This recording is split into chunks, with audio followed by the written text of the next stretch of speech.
Bismillahirrahmanirrahim. Assalamualaikum warahmatullahi wabarakatuh. Waalaikumsalam warahmatullahi wabarakatuh. Alhamdulillah alladzi amarona bil ibadati wal muamalah. Asyhadu an la ilaha illallah wahdahu la syarikalah. Wa asyhadu anna sayyidana Muhammadan abduhu wa rasuluhu la nabiyya ba'dah. Amma ba'd. Al-mukarramun wal mukarramat beserta webinar yang saya hormati. Usai penaikan puji dan syukur kehadirat Allah Subhanahu wa taala dengan iringan salawat dan salam untuk Nabi dan Rasul kita Muhammad sallallahu alaihi wasallam beserta keluarga, sahabat dan umatnya.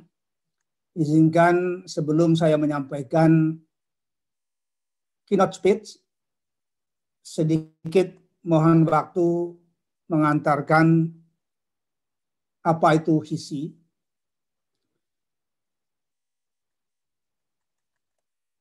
Tentu saja yang saya hormati dan banggakan kawan-kawan para guru yang patut digugu dan ditiru, utamanya para pembentang kertas kerja atau narasumber yang sungguh sangat terpelajar.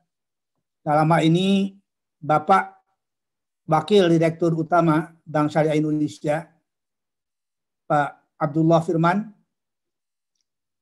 Bapak Dr.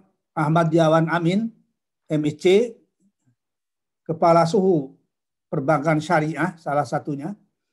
Tentu saja Profesor Wis Amalia MAG, baik sebagai Wakil Ketua Umum Bidang Ekonomi Syariah dan Kesejahteraan Sosial, HISI, maupun sebagai guru besar, bahkan juga sebagai salah seorang Ketua Program Doktor pada Fakultas Ekonomi Bisnis UI Jakarta, Dr. H. Rizkullah Tahuri MBA, salah seorang praktisi senior Bank Syariah, di samping pernah lama menjadi pimpinan pada bank konvensional. Begitu pula dengan Bang Adi Warman Karim, SE MBA MIP, mewakili Dewan Syariah Nasional MUI, terutama dalam kapasitas beliau sebagai Wakil Ketua Pengurus Badan Harian DSN MUI. Bapak Dr. Sultan Emir Hidayat yang mewakili KNEKS, Komite Nasional Ekonomi dan Keuangan Syariah, dan tentu saja sebagai pakar. Moderator energi kita, Ibu Yuke Rahmawati MA, Ketua Bidang Ekonomi Syariah, HISI, dan lain-lain yang maaf saya tidak sebutkan satu persatu, wabil khusus kepada Majelis Pembina dan Majelis Pakar Himpunan Ilmuwan Syariah Indonesia, sampai kepada MPW dan MPD di berbagai wilayah, provinsi dan atau kabupaten kota yang ada di seluruh Indonesia.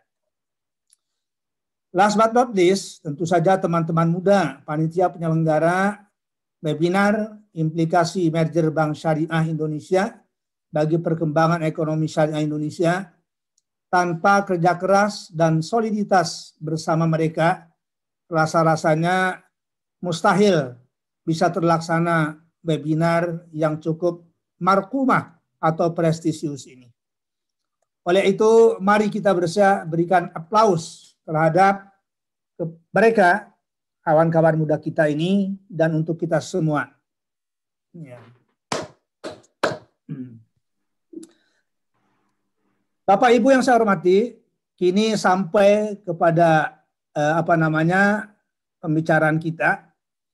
Seperti disinggung Prof. Is tadi, HISI alhamdulillah dilahirkan pada tahun 2008 Desember ya, yang sampai sekarang masih eksis, dan alhamdulillah sudah bisa dikatakan lengkap memiliki perangkat administrasi baik legal formal maupun perangkat lunak maupun perangkat keras, alhamdulillah sudah dimiliki oleh HISI yang terletak di Pondok Pinang, Jakarta Selatan, berkat partisipasi aktif kawan-kawan semua, termasuk untuk tidak mengatakan terutama lembaga-lembaga keuangan syariah. Boleh saya sebut di antaranya, maaf ya, ada Bank Permata Syariah, yang saya dulu pernah menjadi ketua DPS-nya di sana, juga dari Bank Syariah Mandiri, kemudian ada juga dari asuransi, antara lain asuransi Adira, ada asuransi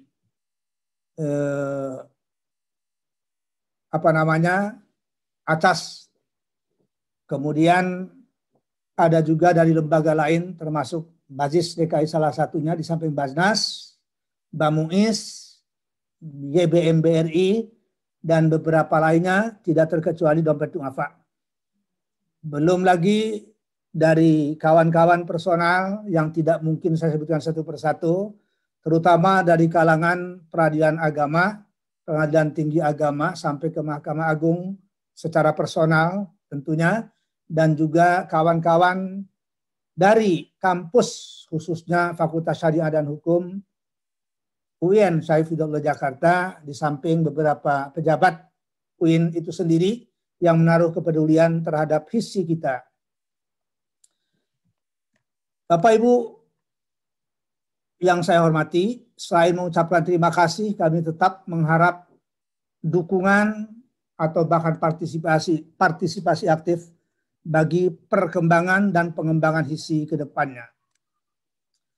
Selanjutnya saya sampaikan sedikit kertas kerja yang sudah saya orak-oret ini. Insya Allah nanti saya berikan setelah diperbaiki lebih jauh lagi.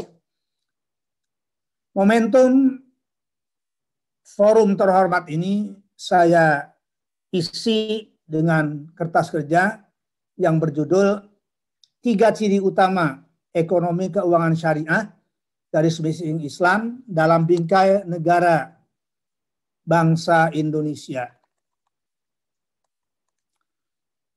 Apa di antara alasannya? Karena meskipun kebangkitan kembali ekonomi keuangan syariah di Indonesia ini telah memasuki usianya yang ke-30, terhitung dari 1991 atau 1992 sampai 2020-2001, namun dalam banyak hal masih harus berbenah diri demi capaian faktual dari cita ideal ekonomi keuangan syariah yang diimpikan sejak lebih kurang 70-an tahun yang lalu, jika kita merujuk kepada proklamasi kemerdekaan Negara Kesatuan Republik Indonesia.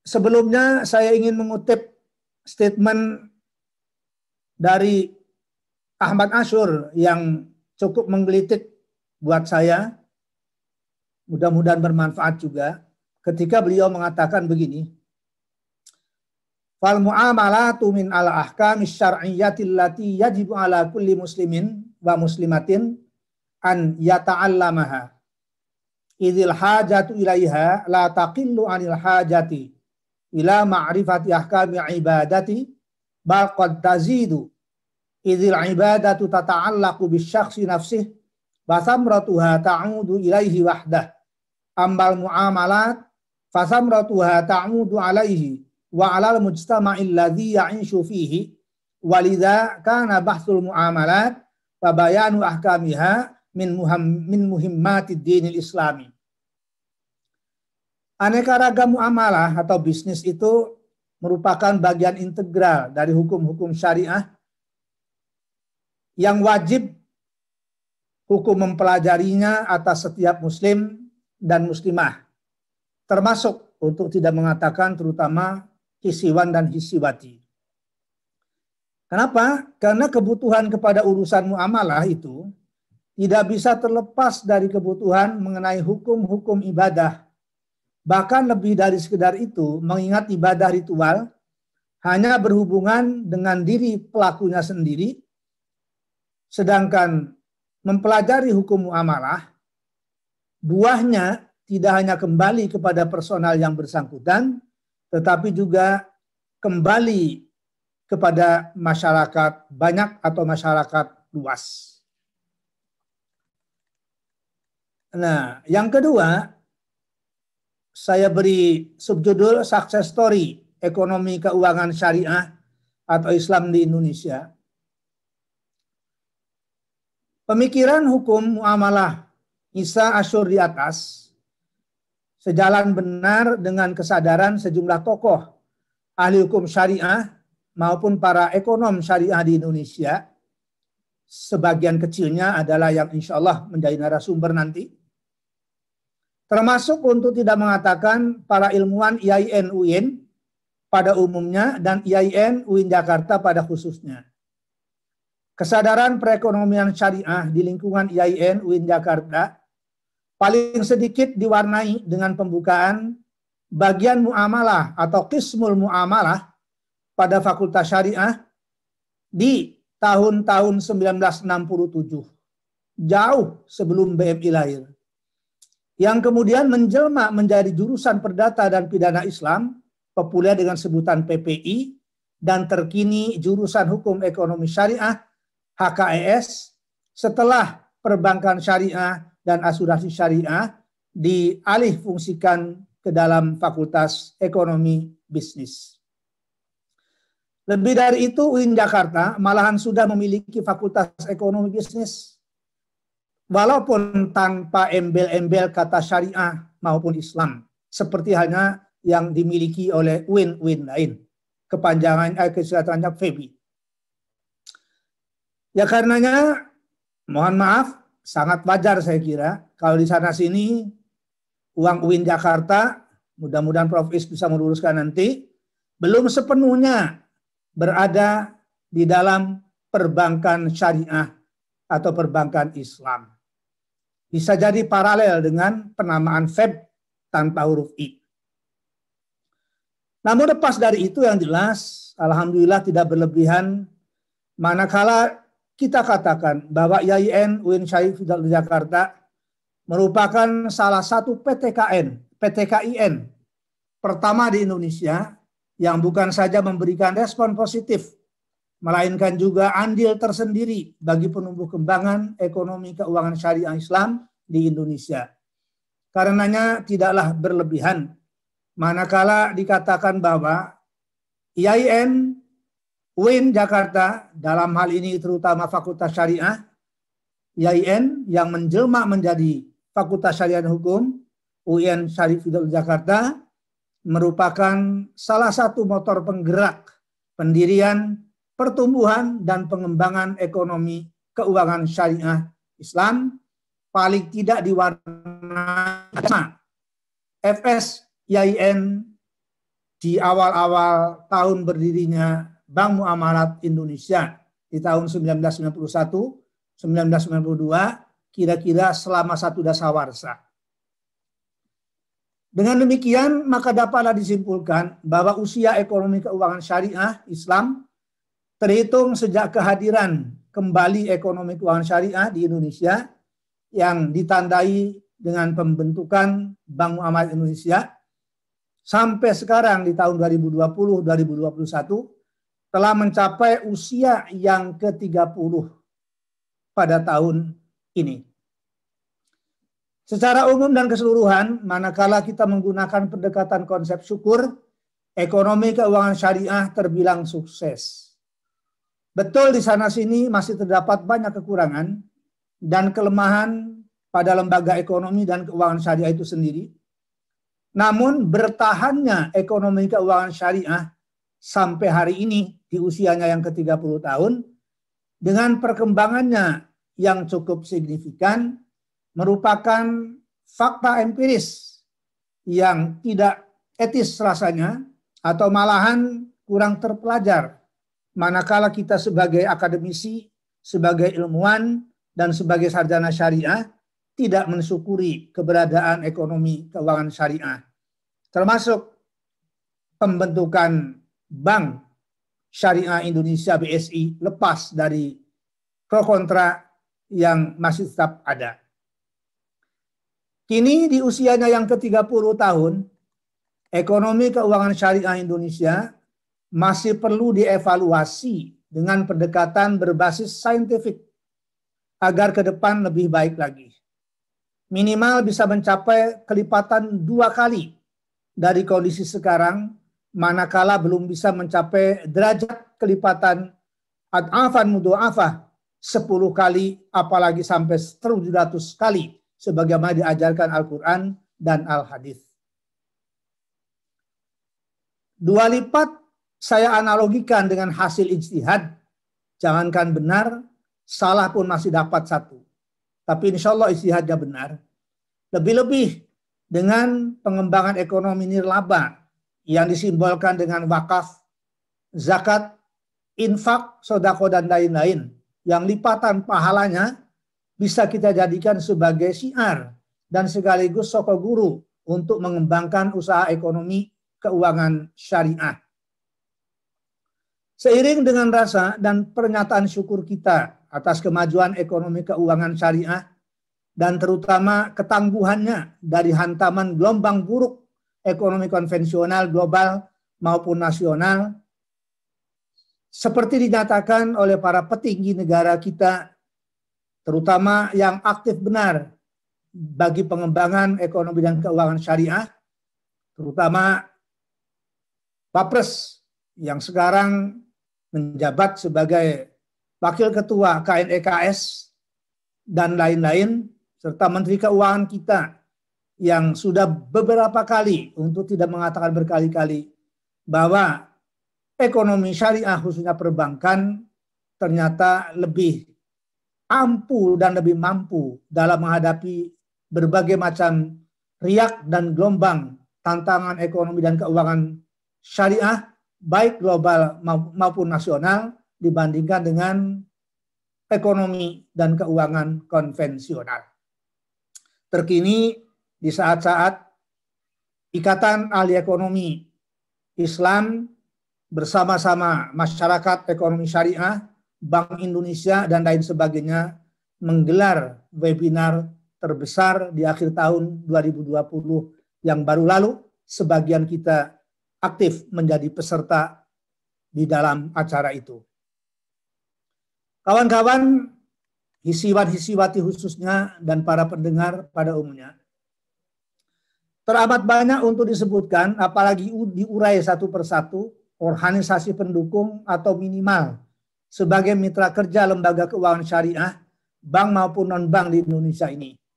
Nyaris tidak ada satupun negara di dunia yang memiliki organisasi yang menaruh peduli terhadap perkembangan ekonomi dan keuangan syariah dibandingkan dengan negara lain.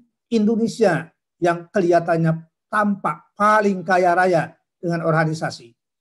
Salah satunya adalah Himpunan Ilmuwan dan Sarjana Syariah Indonesia yang saya singgung tadi, pembentukannya di akhir tahun 2008 sampai sekarang masih tetap concern dan malahan merasa turut bertanggung jawab secara etik moral atas maju mundur dan garis miring atau mundur majunya ekonomi keuangan syariah di Indonesia.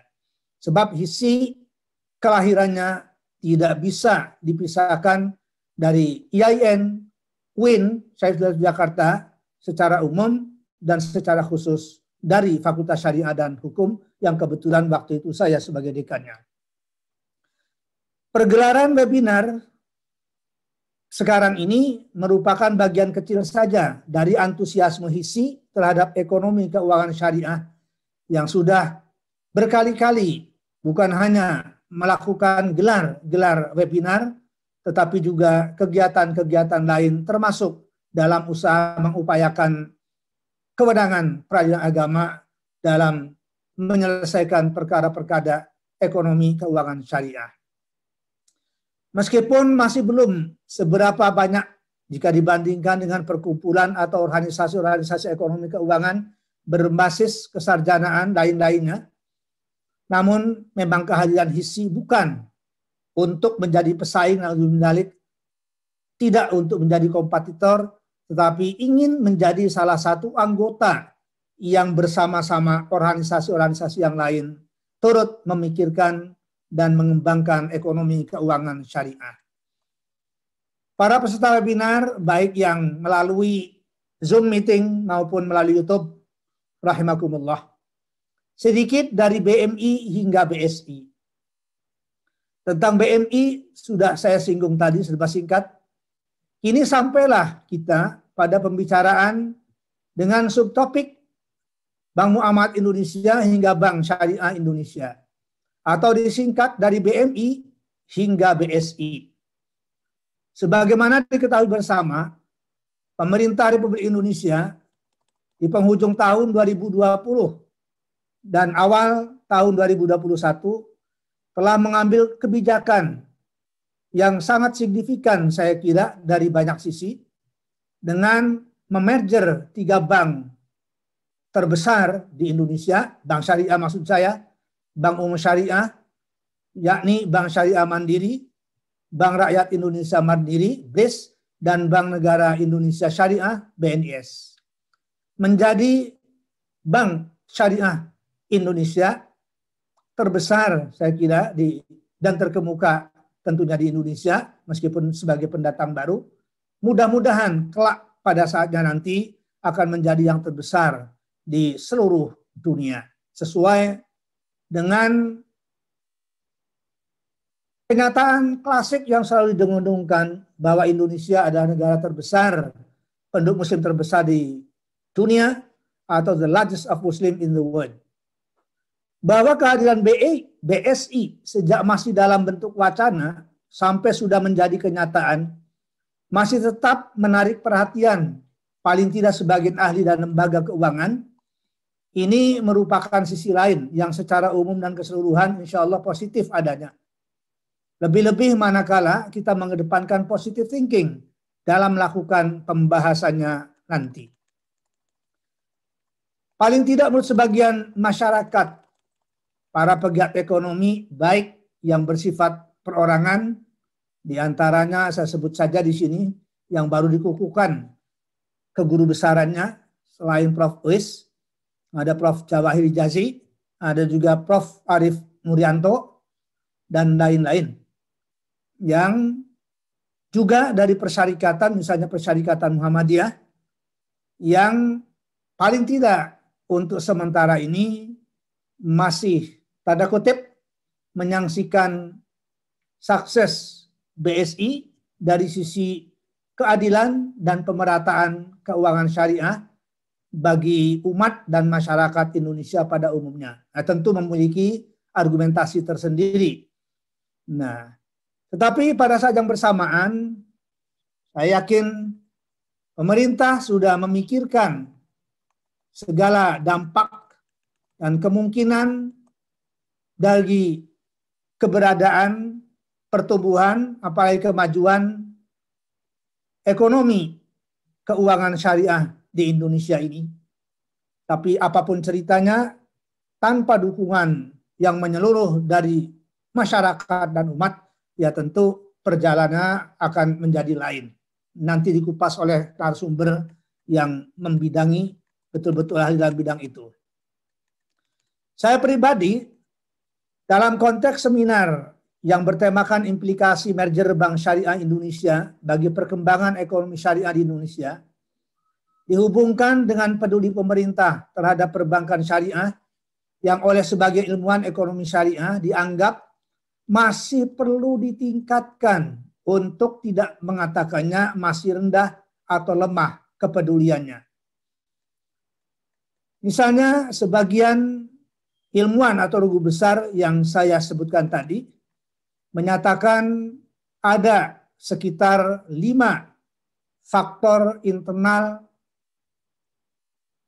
kekurang lancaran ekonomi dan syariah Indonesia, khususnya perbankan, dan 6-8 faktor eksternal yang menyebabkan perbankan syariah khususnya dan ekonomi keuangan syariah umumnya masih belum seperti yang diharapkan bersama.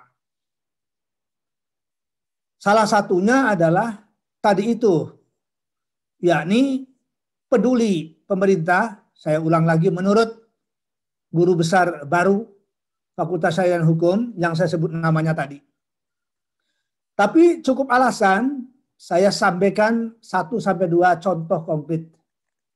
Sebagai ilustrasi, pemerintah bisa menginstruksikan agar dana perkawinan pasangan calon pengantin di Indonesia ini yang dalam kurun waktu 2-3 tahun terakhir ini kurang lebih mencapai 2,5 juta pasang perkawinan.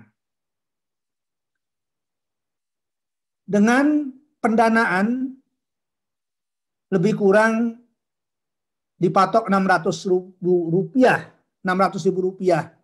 menurut informasi yang saya peroleh dari kantor urusan agama. Maka dalam kurun waktu 1 tahun akan terkumpul dana sekitar 1,2 triliun rupiah.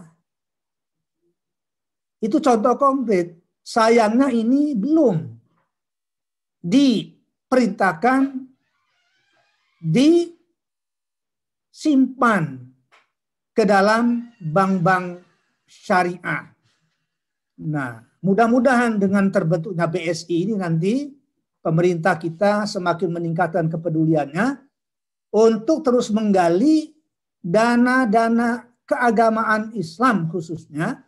Salah satu contohnya saya sampaikan tadi, dana perkawinan umat Islam melalui kantor urusan agama. Belum lagi perguruan tinggi ya, keagamaan Islam, PTKIN, yang jumlahnya universitasnya saja sudah belasan, institutnya puluhan, dan sebagiannya masih berstatus sebagai sekolah tinggi. Data-data ini semua sudah ditampilkan dalam webinar yang saya singgung tadi di akhir tahun. Berterima kasih kita kepada Bank Indonesia, kepada Menteri Keuangan, KNEKS, yang betul-betul memiliki data-data yang insya Allah kuat dan akurat, dan itu kita jadikan sebagai salah satu landasan kita untuk memacu mengembangkan ekonomi keuangan syariah di masa-masa yang akan datang pasca terbentuknya Bank Syariah Indonesia. Ibu Bapak yang saya hormati, di bagian akhir ini saya sampaikan tadi judul utamanya 3 asas ekonomi keuangan syariah atau keuangan Islam. Sudah menjadi pengetahuan umum bagi masyarakat luas, khususnya kaum terpelajar, lebih spesifik lagi para pegiat ekonomi keuangan syariah, termasuk di dalamnya insya Allah para hisiwan dan hisiwati, bahwa terdapat perbedaan dan terkadang perdebatan di kalangan ahli-ahli ekonomi keuangan syariah perihal asas-asas ekonomi keuangan syariah Islam. Bahkan dari sisi penamaan saja belum clear sampai sekarang. Ada yang tetap konsisten ingin mempertahankan ekonomi kerakyatan. Ada yang mengatakan ekonomi syariah.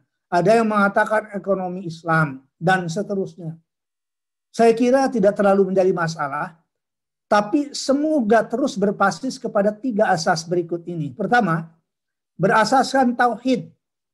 Atau dalam istilah Pancasila, berasaskan ketuhanan yang Maha Esa. Nggak akan pernah ada aktivitas apapun yang dilakukan insan-insan muslim-muslimat tanpa melibatkan Allah Subhanahu wa Ta'ala atau Allah yang Maha Kuasa, Tuhan yang Maha Esa dalam istilah Undang-Undang Dasar 45 dan Pancasila dan Undang-Undang Dasar 1945. Ketuhanan yang Maha Esa termasuk tentunya sila-sila yang lain. Oleh proklamator NKRI dalam hal ini Dr. Pak Muhammad Hatta yang dikenal sebagai Bapak Koperasi Indonesia adalah sebagai pembimbing ke arah moralitas bangsa Indonesia termasuk dalam urusan berekonomi dan berkeuangan. Ya, kemudian itulah pentingnya yang oleh para ilmuwan ekonomi Islam termasuk Umair Capra umpamanya menyebutnya dengan asas-asas tauhidullah. Begitu pula dengan yang lain. Hadir umpamanya Dr. Sarkani Putra dan lain sebagainya.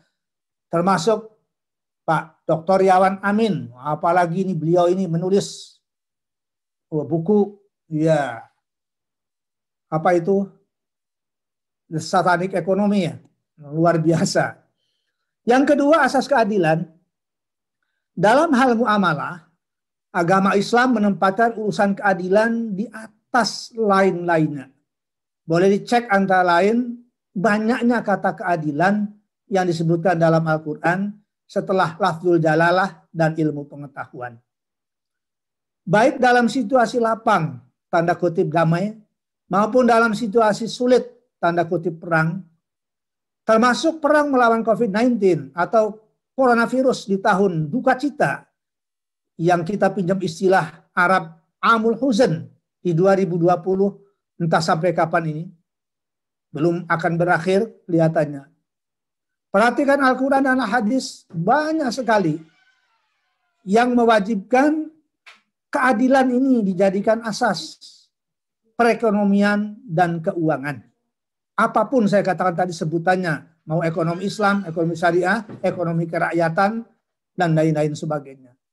Jangan melupakan asas keadilan ini. Kemudian bukti lainnya keadilan menjadi penting. Negara-negara di dunia ini kementeriannya tidak semuanya mengatakan Kementerian Hukum dan HAM seperti Indonesia salah satunya. Tapi juga ada yang mengenamakan kementeriannya Kementerian Keadilan atau Wizaratul Adl. Salah satunya di Sudan dan Maroko sana itu namanya Menteri Keadilan. Jadi lebih menitik beratkan pada rasa keadilan. Yang ketiga, asasnya adalah pemerataan. Jadi asas ketuhanan yang berkeadilan dan berpemerataan. Keadilan yang dimaksudkan ialah keadilan yang bersifat merata. Yang sebagaimana dikonsepsikan Al-Quran, bagi kita bangsa Indonesia juga memiliki konsep ekonomi nasional dan kesejahteraan sosial sebagaimana diatur dalam pasal 33 dan 34 dalam bab yang khusus, yaitu bab keadilan sosial dan bab ekonomi dan kesejahteraan sosial, ekonomi nasional dan kesejahteraan sosial. Sedikit saya baca. Pasal 33, perekonomian disusun sebagai usaha bersama berdasar atas kekeluargaan. Cabang-cabang produksi yang penting bagi negara dan yang menguasai hajat hidup orang banyak dikuasai oleh negara. Bumi dan air dan kekayaan alam yang terkandung di dalamnya dikuasai oleh negara dan dipergunakan untuk sebesar-besar kemakmuran rakyat. Saya ulang, sebesar-besar kemakmuran rakyat. Perekonomian nasional diselenggarakan berdasar atas demokrasi ekonomi nasional. Ketentuan lebih lanjut dan seterusnya tidak saya baca. Pasal 34, fakir miskin dan anak-anak yang terlantar dipelihara oleh negara. Negara membangun sistem jaminan sosial bagi seluruh rakyat dan memberdayakan masyarakat yang lemah dan tidak mampu sesuai dengan martabat kemanusiaan. Negara bertanggung jawab atas penyediaan fasilitas pelayanan kesehatan dan fasilitas pelayanan umum yang layak. Ketentuan lebih lanjut tidak saya baca.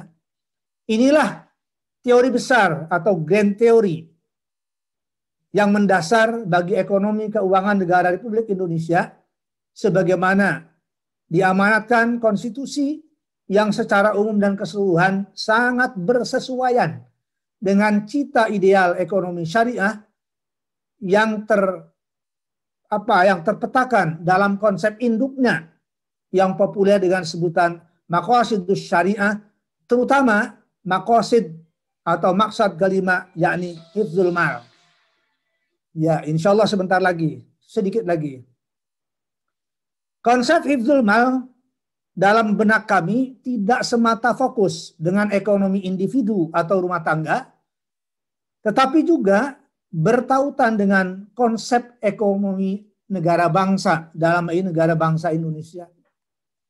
Inilah saya kira yang menjadi patron utama yang harus diperhatikan oleh kita, bagaimana caranya memeratakan keadilan ekonomi melalui ekonomi syariah ini, dan bagaimana pula lebih adilkan pemerataan ekonomi keuangan syariah, salah satunya melalui perbankan, baik BSI sebagai terutama bank besar yang untuk kepentingan nasional dan internasional, tetapi juga harus menaruh kepedulian kepada lembaga-lembaga keuangan syariah, khususnya perbankan, yang levelnya melayani masyarakat ekonomi UMKM, dan mohon pula untuk lebih dimeratakan kepada basis-basis umat Islam supaya merasakan kehadiran ekonomi keuangan syariah, khususnya perbankan yang sudah berusia 30 tahun. Demikian keynote speech ini saya sampaikan atas penyimakan dan perhatian Bapak Ibu hadirin sekalian. Diucapkan terima kasih. Mudah-mudahan Indonesia hebat bersatu, terus melaju, merdeka, adil dan makmur, baldatun thayyibatun warabbun ghafur, gemah ripah loh jinawi, hissi tetap jaya. Assalamualaikum warahmatullahi wabarakatuh. Waalaikumsalam.